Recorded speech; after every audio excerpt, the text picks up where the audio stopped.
Hey guys, Keaton here from TechSmart, and today we'll be comparing the two hottest devices in the Android space right now, which are the Samsung Galaxy S5 and the all-new HTC One, also known as the M8. Before we begin this comparison, if you guys would like to win the all-new HTC One or a brand new Samsung Galaxy S5, go ahead and drop a comment down below, and while you're at it, hit the thumbs up button if you guys want more giveaways like this. I'll be announcing the winners on Twitter, so go ahead and check the description below for the full details. So without further ado, let's go ahead and hop on into this big Android comparison. Starting off with hardware and specifications, the Galaxy S5 features a plastic design with a semi-perforated backing, which is meant to give it a more premium feel. The all-new HTC One has an aluminum enclosure, which makes the phone feel premium. Both phones feel great, and they're definitely a step up from their predecessors. In terms of hardware on the Galaxy S5, it features a 5.1-inch 1080p Super AMOLED display with a pixels per inch count of 432. At the lower third of the device, we have our capacitive buttons and physical home button, which also acts as a fingerprint scanner. At the top, there's a speaker and 2.1 megapixel front-facing camera, which is perfect for selfies or Skype. And on both sides of the device, we have our volume rockers and sleep-wake button. At the top of the phone, there's a 3.5mm headphone jack and IR blaster. At the bottom, there's a microphone and a flap which covers the USB 3.0 charging port. Flipping it to the back is where more goodies lie. At the top, there's a 16 megapixel camera with 4K video recording capabilities, an LED flash, and a pulse/heart rate monitor, and a speaker.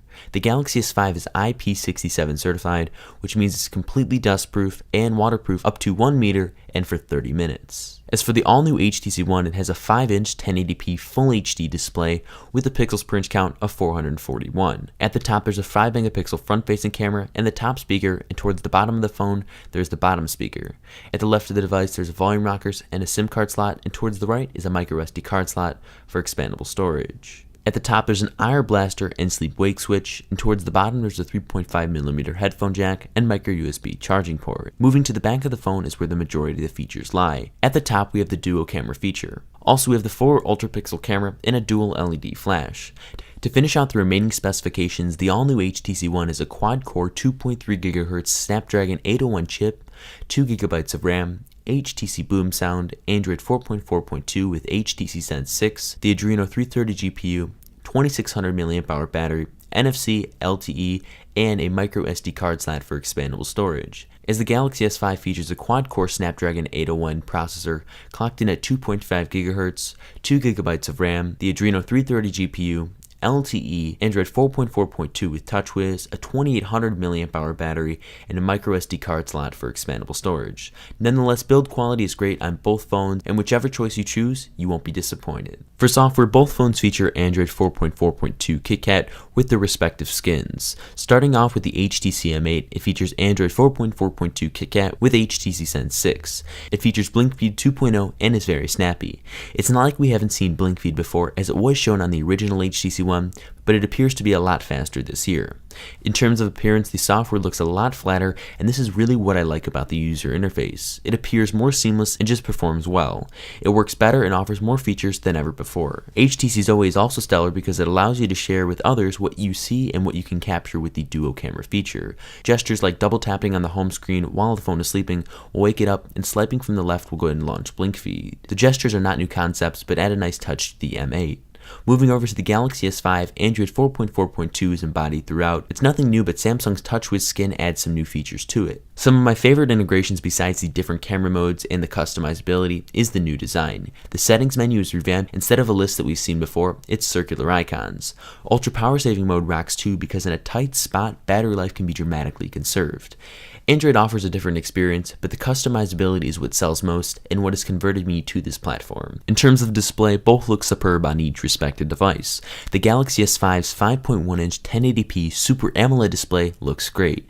The 432 ppi really goes to show how many pixels are compacted into a display. 5 to 5.1 inches is the perfect medium for me and is far from a phablet. Content looked fantastic and color accuracy is spot on. One thing I love about the display is the size, because taking pictures with it yields a big viewfinder, and that's something that I really did enjoy about the phone. On a similar tangent, the all-new HTC One's 5-inch 1080p panel looks great as well. This is definitely a step up from the HTC M7, but overall both displays look fantastic on each device. As for the camera, I thought both could take sufficient shots, but one appears to be the clear winner. The all-new HTC One's front-facing camera is great. It's a 5 megapixel shooter that executes well with the selfie mode found on the phone. It's perfect for Skype or Snapchat, and detail is pretty spot on. As for the rear camera, the 4 ultra-pixel camera and dual LED flash do not lack. The photos taken are not detail immersed or blow the phone away, but they are definitely passable. Low light performance is better, and the dual camera feature is definitely a big differentiating factor. While many claim the refocusing feature isn't necessarily spot on every time, they are not far from the truth. Throughout my testing, I took 5 photos and refocused them after the shot to bring different objects in focus, and the refocusing worked every time and looked pretty good from my perspective. As for the Samsung Galaxy S5, the camera also works well. The 2.1 megapixel front-facing camera isn't as good as HTC's front-facing camera, but is passable for any type of shot taken.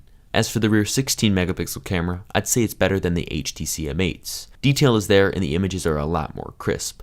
Low light performance is a step up from the Galaxy S4, but the HTC M8 does have better low light performance. The 4K video capabilities do appear choppy on the Galaxy S5, and this is because it does not feature optical image stabilization. While it's a nice feature to have, the next iteration from Samsung should make this feature come alive. The video on the M8 also looks nice as well, but it really appeared muddy after playback. The software on the S5 is great as it enables the user to get creative with the different modes, such as Beauty Shot and HDR.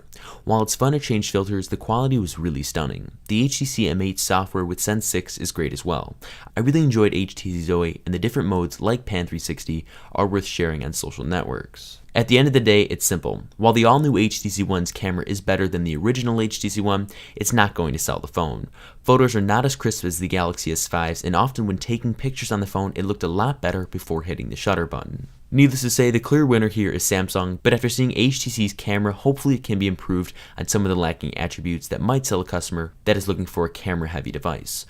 As for benchmarks, we'll be testing out more than usual with Geekbench, Quadrant, Antutu, and GFX Bench to get a well-rounded score on both of the spec giants. After each of the benchmarks has run its course, these are the scores that we received. For battery life, the all-new HTC One features a 2600 mAh battery, while the Samsung Galaxy S5 features a 2800 mAh battery. Throughout my test for each phone for 1 week, the routine consisted of tweeting, checking and responding to emails, and just watching YouTube videos. On average, I received around 7 to 8 hours on the all-new HTC One, and some days battery life even spiked up to 10 hours, while others hit 6.5 hours. It all depended on performance. As for the Samsung Galaxy S5, the average battery life was around 8 to 9 hours, with some days even getting up to 10 hours. Ultra power saving mode is among one of my favorite features, as it converts the display into a black and white panel, allowing you to stretch the battery life drastically. In the end, the battery held me out for a day's worth of use, but obviously it will deplete quicker the more the phone is used. Moving to my favorite part of the video, it's the new features. Now the Galaxy S5 is loaded with these. The IP67 certification is a great feature, and having a great smartphone that can become that much durable is truly fantastic. It's that extra sense of security that I personally look for in the phone, and now that the Galaxy S5 has it, it's definitely a big selling point. Up next is the software, and this really comes within TouchWiz. Ultra power saving mode is fantastic, and it truly is astonishing to see how much extra battery life can be conserved if you ever are in a tight scenario. Next time you encounter 3% battery and need to finish up that tweet or text message, it can be done, and more. So staying with software here, it's S-Health. So naturally, fitness hasn't been a feature manufacturers could focus on because third-party applications could go ahead and do this. And buying a separate accessory is typically needed for high accuracy. The wait is over and it's truly a stunner. S-Health is phenomenal on the S5, and I actually use this daily now because it is that accurate. In S-Health, you can add what type of food you consume for the day, and the pedometer portion works extremely well too. The heart rate sensor in the back is great for tracking your pulse, and it's most definitely a quirk. It's extremely beneficial if you want to go and get your heart rate up to a certain number, and it's a feature that I can most definitely get used to. Finally, the fingerprinted home button is a nice touch, and the responsiveness is as good as the Apple iPhone 5s's fingerprinted home button, and the added benefits of logging into PayPal with just a swipe is quite nice. As for the all-new HTC One, also known as the M8, it improves on everything the M7 did and more. While it does feature fitness applications with integration in Fitbit, I feel that the S-Health on the Samsung Galaxy S5s is a lot better. The screen is bigger on the M8 and the cameras are better. Some might view the cameras as a big selling point, but I think the biggest thing here is the dual camera feature and the 5 megapixel front facing camera. HTC Sense 6 is fantastic, and BlinkFeed 2.0 expands in the same attributes we all know and love on the original HTC One. On top of that, the build quality is better with the rounded edges and aluminum appeal, and boom sound sounds even better on the all new HTC One, and although it's a feature that does use battery life, it's most definitely worth it. Watching YouTube videos or a movie has never sounded better. Battery life is new great, and the new dot view case is also a quirky accessory that I enjoyed. Overall, both phones have their specialties, so it really comes down to you the consumer and what you value most. In the end, each phone suits a different type of consumer. The Samsung Galaxy S5 is ideal for the consumer who wants a phone that is evolving with fitness integration such as L Health and that flies off the charts. Other features include the fingerprinted home button and the new TouchWiz modifications that add to the list as well. Plus, having a Samsung device means wearable support such as the Gear 2, Gear 2 Neo, and Gear Fit. Pricing starts at just $199 for the 16GB variant and is available in charcoal black, shimmering white, electric blue, and in copper gold. The phone will be available on April 11th on global carriers. As for the all-new HTC One or M8, I'd advise the smartphone who wants a gorgeous looking user interface, accessories that allow the phone to be fully customized, and fantastic build quality. The speakers are definitely a selling point here as they sound impeccable and are like none other. If you can get over the camera hurdle of not being able to take pictures as well as the Samsung Galaxy S5, then this phone is for you. Pricing starts at just $199 to $249 depending on your carrier for the 32GB model and is featured in metal gray, glacial silver, and amber gold. A black variant will be on its way very soon, so I'll keep you guys updated on that. The all-new HTC One is available worldwide on multiple carriers. At the end of the day, both phones are great, but personal preference reigns the most important decision here. Thank you guys so much for watching this video regarding the Samsung Galaxy S5 versus the all-new HTC One, also known as the M8. If you guys enjoyed this video, be sure to show the like button down below a little love and drop a comment down below letting me know which device you'd personally like to win. Finally, go ahead and subscribe to the channel to be notified when a brand new video comes out or a brand new giveaway. Thank you guys once again, and I look forward to seeing you in my next video. Bye bye.